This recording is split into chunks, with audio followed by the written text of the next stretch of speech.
ವಿದ್ಯಾರ್ಥಿಗಳು ಲಕ್ಷ ಕೊಟ್ಟು ನೋಡ್ರಿ. ಪ್ರಶ್ನೆ ನಂಬರ್ 74, ನವೋದಯ 2014, 74ನೇ ಪ್ರಶ್ನೆ. ಕೆಳಗಿನ ಚಿತ್ರ ಸಂಕೇತವು ಒಬ್ಬ ವ್ಯಾಪಾರಿಯ ವಾರದ ಮೊದಲ 4 ದಿನಗಳಲ್ಲಿ ಮಾರಾಟ ಮಾಡಿದ ಮಾವಿನ ಹಣ್ಣಿನ ಬುಟ್ಟಿಗಳ ಸಂಖ್ಯೆಯನ್ನು ತೋರಿಸುತ್ತದೆ. ಇದು ಒಂದು ಚಿಹ್ನೆ ತೋರಿಸ್ತದ. ಇದು ಮಾವಿನ ಹಣ್ಣಿನ ಬುಟ್ಟಿಯನ್ನು ಸೂಚಿಸುತ್ತದೆ. ಅಂದ್ರೆ ಒಂದೇ ಬುಟ್ಟಿ ಅಂತ. ಸೋಮವಾರ ಎಷ್ಟು ಬುಟ್ಟಿ ಮಾರ್ಯಾನ, ಮಂಗಳವಾರ ಎಷ್ಟು ಮಾರ್ಯಾನ, ಬುಧವಾರ ಎಷ್ಟು ಮಾರ್ಯಾನ, ಗುರುವಾರ ಎಷ್ಟು ಮಾರ್ಯಾನ, ಅವುಗಳು ಮಾರಿದ ಒಟ್ಟು ಬುಟ್ಟಿಗಳ ಸಂಖ್ಯೆ ತಕ್ಕೋಬೇಕು. ಆ ವ್ಯಾಪಾರಿಯಲ್ಲಿ ಇನ್ನೂ 31 ಮಾವಿನ ಹಣ್ಣಿನ ಬುಟ್ಟಿಗಳಿದ್ದರೆ ಆರಂಭದಲ್ಲಿ ಅವನಲ್ಲಿ ಎಷ್ಟು ಬುಟ್ಟಿಗಳಿದ್ದವು ಮತ್ತು ಅವನು ಶೇಕಡಾ ಎಷ್ಟು ಬುಟ್ಟಿಗಳನ್ನು ಮಾರಿದನು.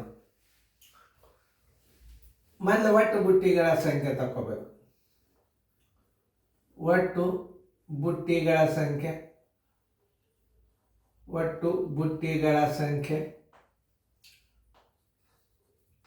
ಬರೋಬ್ಬರಿ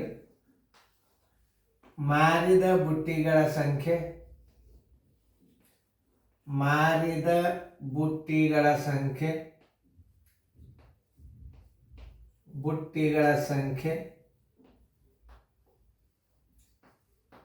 ಪ್ಲಸ್ ಉಳಿದ ಬುಟ್ಟಿಗಳ ಸಂಖ್ಯೆ.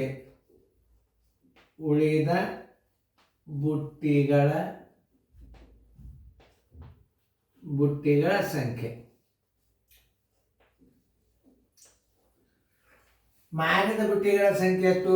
ಸೋಮವಾರ 1, 2, 3, 4, 5. ಸೋಮವಾರ ಎಷ್ಟು? 5.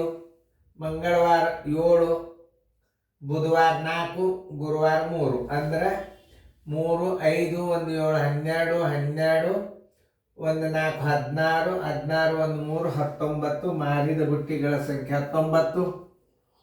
ಉಳಿದ ಬುಟ್ಟಿಗಳ ಸಂಖ್ಯೆ ಎಷ್ಟು? 31. ಒಟ್ಟೆಷ್ಟು? 50 ಬುಟ್ಟಿಗಳು ಅವನಲ್ಲಿದ್ದು. ಏನು ಹೇಳ್ಯಾರ ಅವರು? 50 ಬುಟ್ಟಿಗಳ ಸಂಖ್ಯೆ ಅಂತೂ ಸಿಕ್ತು. ಇವತ್ತ ಮಾರಿದ್ದು 50 ಬುಟ್ಟಿನೇ ಚೌಕ. 50ಕ್ಕೆ 19 ಮಾರ್ಯಾನ, 50ಕ್ಕೆ 31 ಉಳ್ದಾವ. ಯಾಕೆ ಹೇಳ್ತಂದ್ರೆ ಒಟ್ಟು ಬುಟ್ಟಿಗಳ ಸಂಖ್ಯೆ ಎಷ್ಟದ ನೋಡ್ರಿ? 50 ಅದ. ಅವ್ರೇನು ಕೇಳ್ಯಾರ? ಒಟ್ಟು ಬುಟ್ಟಿಗಳ ಮಾರಿದ ಬುಟ್ಟಿಗಳ ಶೇಕಡಾ ಎಷ್ಟು ಅಂತ ಕೇಳ್ಯಾರ. ಅವಾಗ ನೀವು 50 ಬುಟ್ಟಿಗಳಲ್ಲಿ 50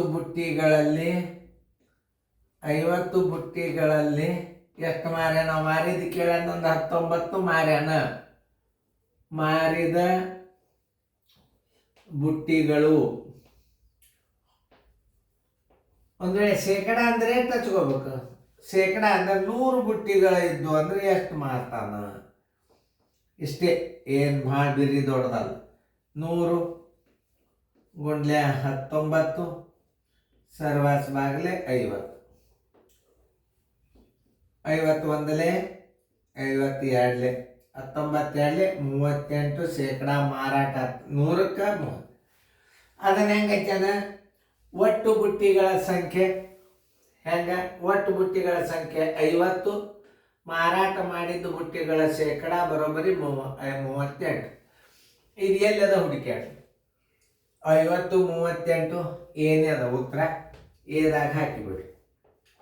ಇಷ್ಟೇ ನೀವು ತಿಳ್ಕೊಬೇಕಾದದ್ದು. ಒಟ್ಟು ಬುಟ್ಟಿಗಳ ಸಂಖ್ಯೆ ಹೆಂಗೆ ತಕ್ಕೋಬೇಕಂದ್ರೆ ಮಾರಿದ ಬುಟ್ಟಿಗಳ ಸಂಖ್ಯೆ ಪ್ಲಸ್ ಉಳಿದ ಬುಟ್ಟಿಗಳ ಸಂಖ್ಯೆ 19 ಪ್ಲಸ್ 31 50 ಬುಟ್ಟಿಗಳಾದವು. ಅವನು ಒಟ್ಟ 50 ಬುಟ್ಟಿಗಳಲ್ಲಿ 19 ಮಾರಿದ ಬುಟ್ಟಿಗಳು 100ಕ್ಕೆ ಎಷ್ಟು ಅಂತಂದು ಕೇಳ್ತಾರೋ.